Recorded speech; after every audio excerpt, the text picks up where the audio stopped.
Bonjour à tous, j'espère que vous allez bien. Je vais continuer mes petites vidéos en répondant aux commentaires. Je vais faire une petite série là-dessus, à répondre aux commentaires.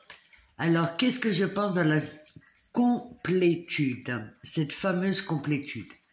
Pour moi, je dis bien pour moi, en tant que yin, éveillé et réveillé, la complétude totale, elle se fait avec son autre. La complétude, elle se fait avec son autre. S'il y a éveil et réveil dans le parcours, c'est votre flamme jumelle. Ça, j'en suis convaincue, j'en ai la certitude, ma manière de voir ce lien. C'est pas pour rien qu'on s'est connecté, rencontré et qu'il s'est passé beaucoup de choses.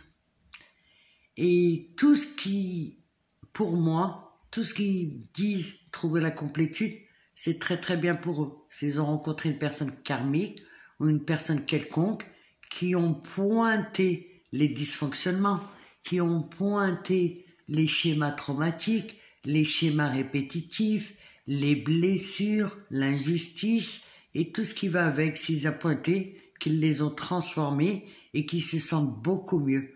C'est effectivement un chemin d'éveil, c'est de rendre conscient son inconscient. C'est ça le chemin d'éveil, c'est de rendre conscient son inconscient. Et s'ils l'ont fait avec elles-mêmes et qu'ils ont trouvé la complétude, tout est juste, c'est ce qu'il fallait. Et que, effectivement, cette personne, elle était sur ce chemin pour les faire évoluer, pour les faire grandir. Au même titre, si je vais un peu plus loin, les PN, c'est pareil. Si on les a rencontrés dans notre vie, ils nous ont pointé. Bien sûr qu'il ne faut pas rester, hein, je précise. Il ne faut pas rester avec ces êtres-là.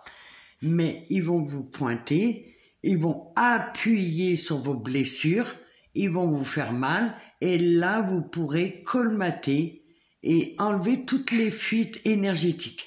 Et vous allez savoir où sont vos failles.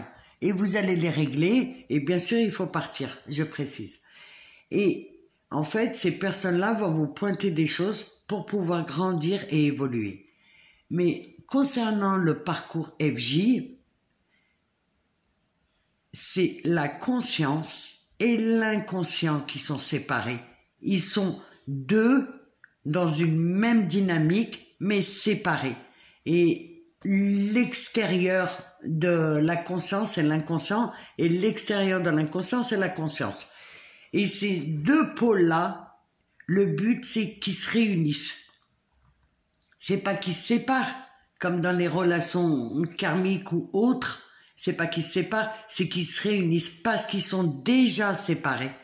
Ils sont déjà séparés et leur but, c'est à la conscience, le yang, celui qui a la force et j'allais dire le pouvoir de faire avancer le lien, surtout au démarrage. C'est lui, une fois qu'il est bien ancré, qui va ramener son in. En fait, il va ramener son intuition. Mais son intuition, il faut qu'elle soit purifiée avant de la recevoir. Et c'est, en fait, quand le yang rend conscient l'inconscient, c'est là où il y a réunion. C'est quand le yin se réveille et s'éveille.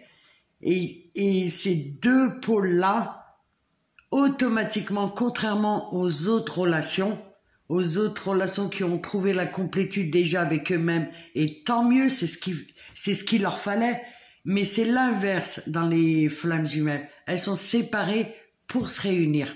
Elles se connectent, elles se rencontrent, elles se connectent, il y a connexion. Après, il y a séparation. Et cette séparation, c'est tout le négatif qu'il faut nettoyer. S'il y a l'absence, la séparation et le silence, c'est ça même qu'il faut nettoyer pour pouvoir se rapprocher.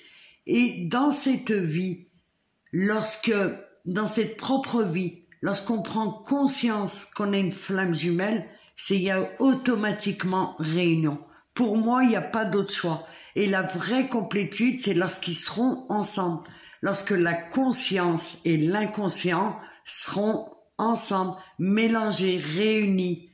Et en fait, c'est ça, c'est l'être individuel, il va se sentir bien et il va être dans l'intuition, Tandis que la flamme jumelle, elle a besoin l'un de l'autre. Je dis pas un besoin dépendant et un besoin dans le sens négatif, dépendance affective. Dans le sens, il y en a un dans la matière et l'autre dans la 5D. Et c'est ça le vrai être, c'est d'être dans l'ego reçoit l'amour, l'amour véritable. Voilà, c'est ça la vraie complétude. C'est lorsque tous les deux sont dans l'amour véritable. Voilà. Je tenais à vous remercier et je vous dis à très vite.